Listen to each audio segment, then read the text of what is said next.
Hola creepypasteros, hoy les traigo estas creepypastas, espero que les gusten, suscríbanse o se los violará de braque. Bueno, aquí les va. Alguien observando.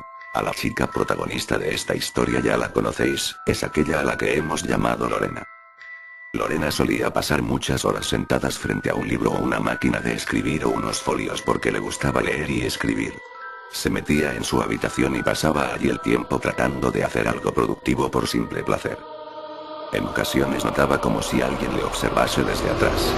La sensación era tan fuerte que no podía evitar volverse, y allí solía estar su padre, en el umbral de la puerta, observándola en silencio con una sonrisa en el rostro, posiblemente orgulloso de ver a su hija tan entregada a algo. ¿Cuánto hace que estás ahí?, le preguntaba. Un ratito, contestaba él. Y así sucedió en muchas ocasiones. Lorena se acostumbró a saber que cuando notaba esa mirada en la nuca, insistente, invisible, detrás estaría su padre mirándola con cariño. Era bonito vivir una sensación así. Un día escuchó su nombre. ¿Qué?, preguntó al tiempo que giraba el rostro. Se asombró de ver que no había nadie, y entonces se preguntó si había escuchado una voz de hombre o de mujer y no supo contestarse. No le dio más importancia y siguió con sus quehaceres. Volvió a ocurrirle, y esta vez notó que la voz estaba pegada a su oído. Quien hubiera dicho Lorena lo tenía que haber dicho en un susurro firme justo en su oreja. Pero no había nadie, estaba completamente sola en la habitación. Tampoco esta vez hubiera sabido concretar si se trataba de una voz femenina o masculina, pero lo que sí tenía claro era que lo había oído lo suficientemente fuerte como para arrancarla de sus pensamientos. Su padre murió. Alguien le dijo que aquella casa estaba llena de espíritus que desde hacía mucho tiempo esperaban la llegada de su padre, y más tarde tendría oportunidad para comprobar si aquello era cierto o no. Pero esta es otra historia, no quiero desviarme. Lorena estaba una tarde en su habitación cuando notó a su padre en el umbral de la puerta. Se giró porque sabía que estaba ahí, como siempre, y la sonrisa desapareció de su rostro cuando recordó que su padre ya no estaba porque había muerto. Sintió un escalofrío porque sabía que aquella sensación había sido tan vívida y tan fuerte como cuando el hombre estaba vivo, y no supo qué pensar. De nuevo y durante un tiempo, siguió escuchando a alguien llamarle al oído y también la mirada clavada en la nuca, pero de nuevo y durante todo ese tiempo que duró, allí ya no había nadie. Los pasos. En un complejo de apartamentos del Saler, en las playas de la costa valenciana, veraneaba una familia cuyos padres no pasaban casi parte del verano allí porque tenían trabajo en la ciudad.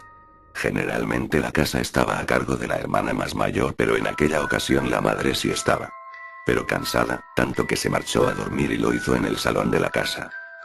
Mientras tanto, dos de las hijas hermanas de nuestra querida Lorena, concretamente la mayor y la menor, estaban pasando un rato divertido abajo junto a dos invitados de la casa, un amigo de la familia de su edad, y una prima a la que llamaremos Merche y que seguramente seguirá apareciendo por estos lares.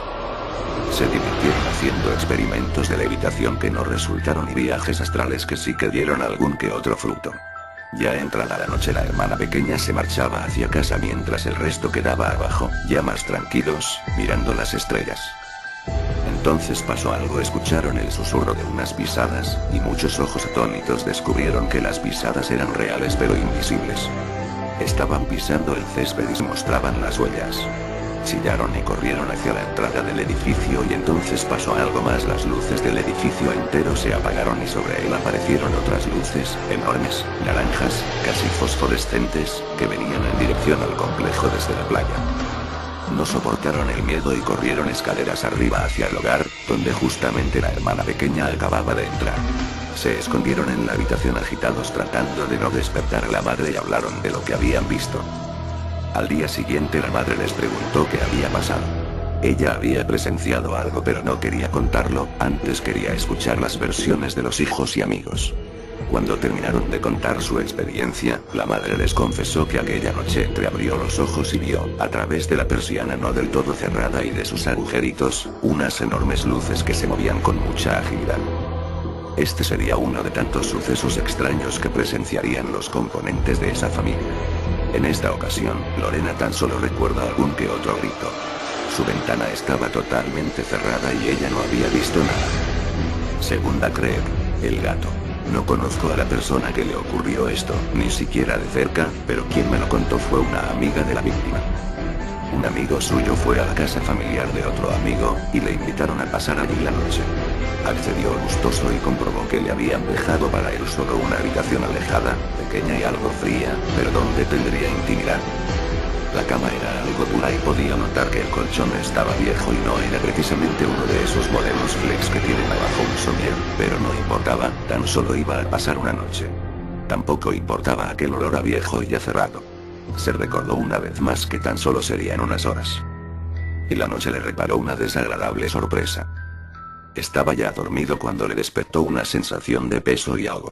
Abrió los ojos y sintió la presión en el esófago, una especie de peso muerto que le aprisionaba y le impedía respirar bien. De pronto ese peso cambió hacia otro lado de su cuerpo y hacia otro, y supo que alguien le estaba pisando. Ahogó un grito de terror y trató de relajarse. La experiencia terminó dejándole un miedo exacerbado en su interior que apenas le permitió conciliar el sueño de nuevo. A la mañana siguiente rememoró con escalofríos el suceso y supo que no lo había soñado, que alguien o algo había estado caminando por su cuerpo.